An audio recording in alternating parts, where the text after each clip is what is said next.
Hey guys, welcome back to AJ Travels. My name is AJ and today we are answering the question, scuba diving. Is it fun or is it dangerous?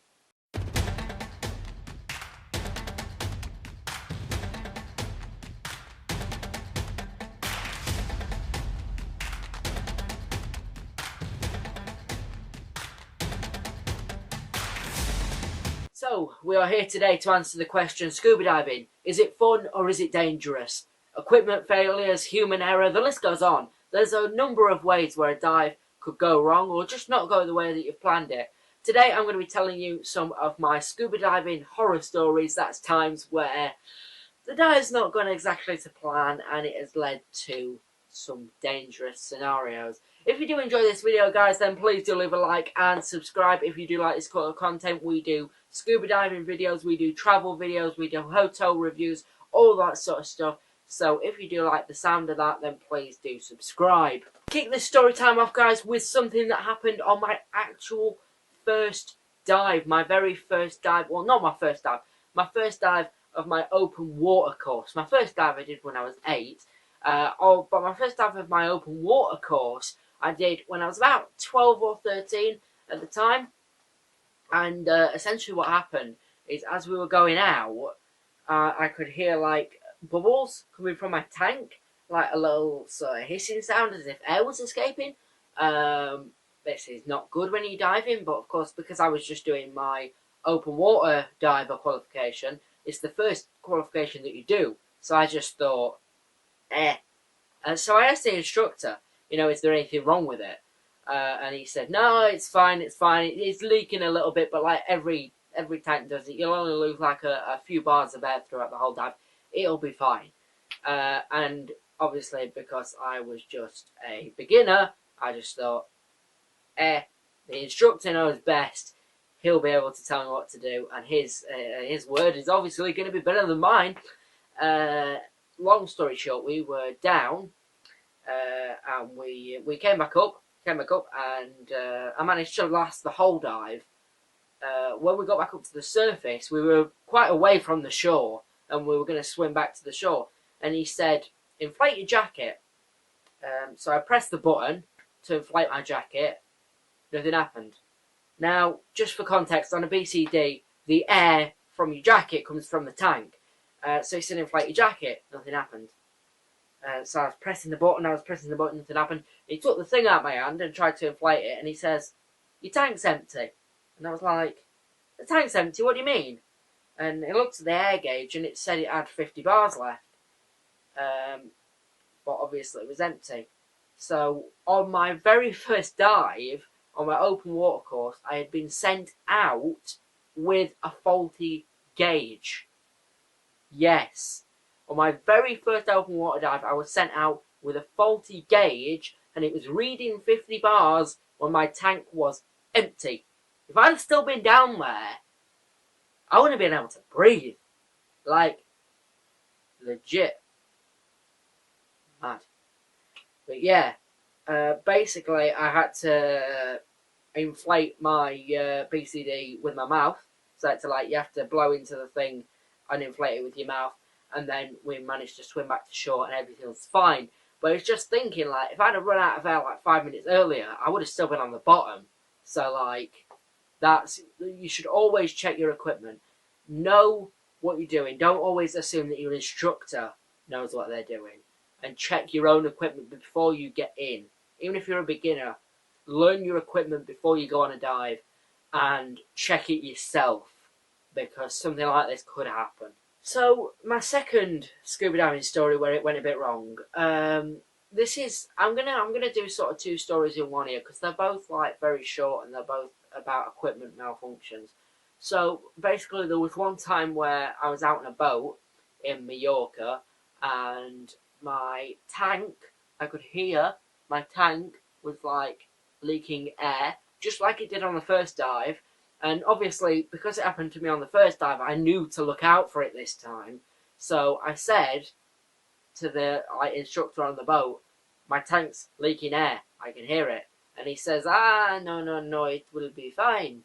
As they do, as they always do.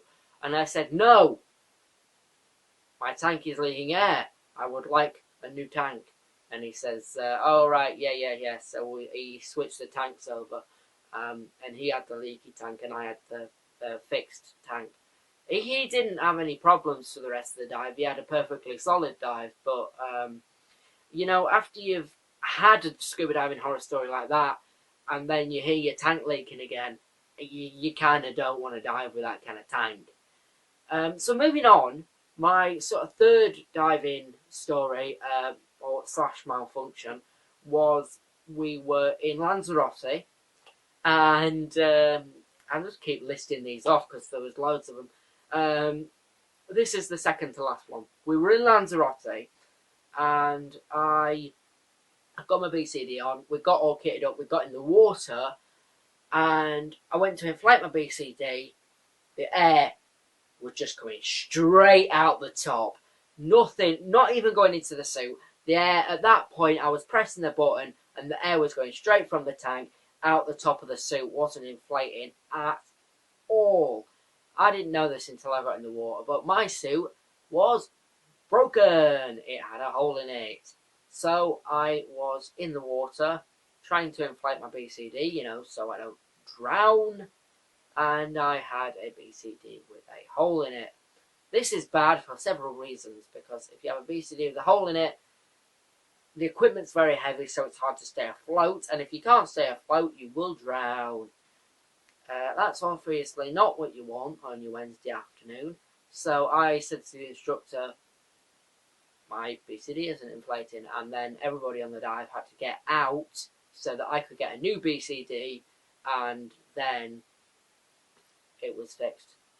That's kind of all that happened. But it was a bit annoying that everybody on the dive had to get out so that I could get a new BCD and then go back in. But, I mean, what was I going to do? I couldn't dive with a faulty BCD, otherwise I would have got to the bottom and not had a way to get back up, which is obviously not what you want. And for my fourth and final scuba diving horror story, I am going to tell you something that happened off the coast of Mallorca. Now let me set the scene. I'm diving off the coast of Mallorca. We've entered the water off the back of a boat, and I am currently 30 metres, that's 90 feet for those who use that measurement, under the water. I'm 30 metres, that's 90 feet down, and I lose my regulator. Yes, the one piece of equipment, if you don't know, the regulator is the bit that goes in your mouth. So it's connected to the tank. It's the actual bit that goes in your mouth, the regulator.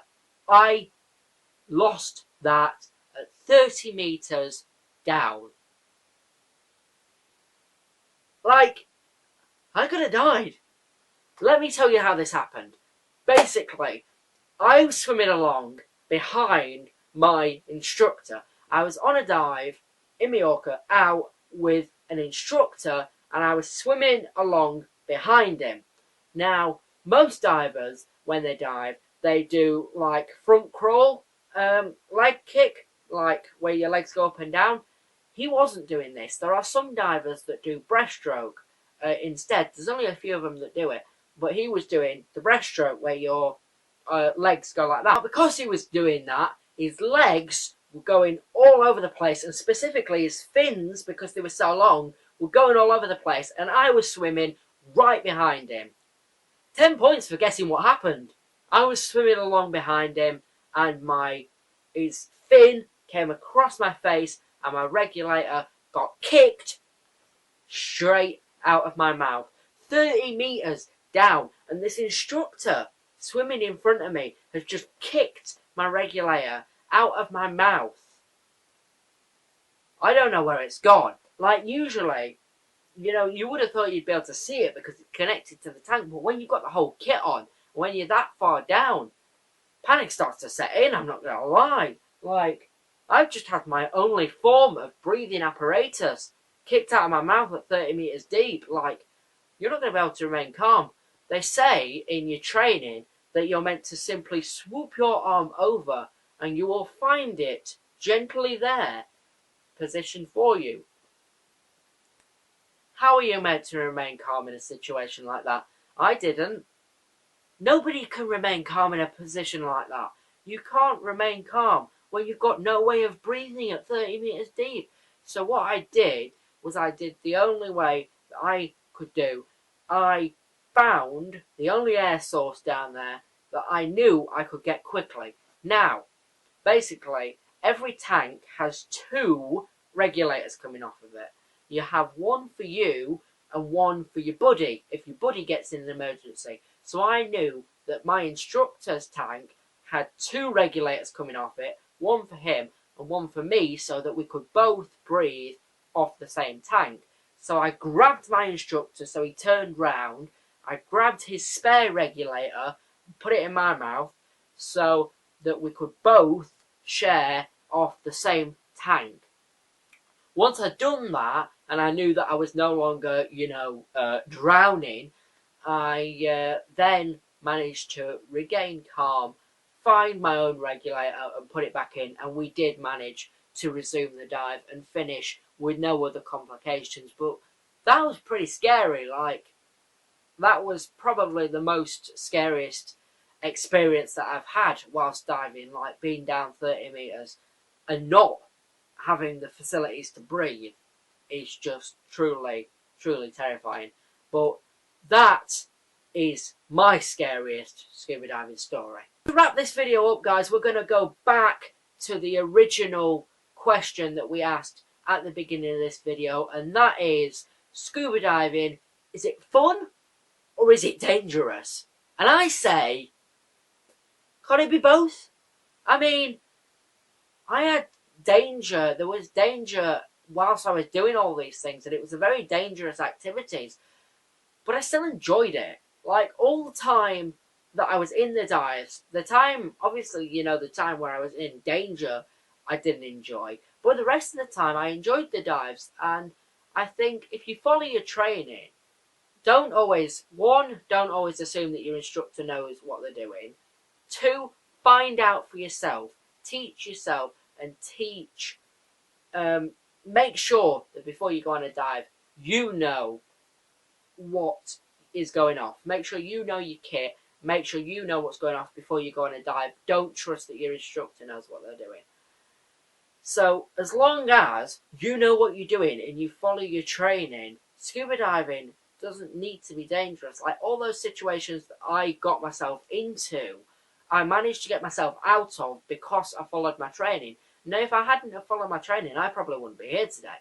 But as I followed my training so that I could get out of that dangerous situation, and really, the dangerous situation can be avoided altogether if you follow your training and you do what you've been taught. But yeah, in answer to the question, scuba diving, is it fun or dangerous? Personally, I think it's both. I think it's fun overall, but it can be, with the wrong training or without any training, dangerous. But if you did enjoy that video, guys, that is where we are going to leave it. If you did enjoy this video, then please do leave it a like. If you do like this sort of content, if you like scuba diving videos, if you like travel videos, we do all that kind of good stuff. And if you want to get into scuba diving yourself, I am starting a brand new series on this channel called Starting Scuba. It will teach you the basics from never having scuba dived before, never having put a regulator in your mouth before, to being a scuba instructor. It will teach you everything you need to know about diving. That series is coming soon, properly. But yeah, that is all there is to say, guys. I will see you next week. Goodbye.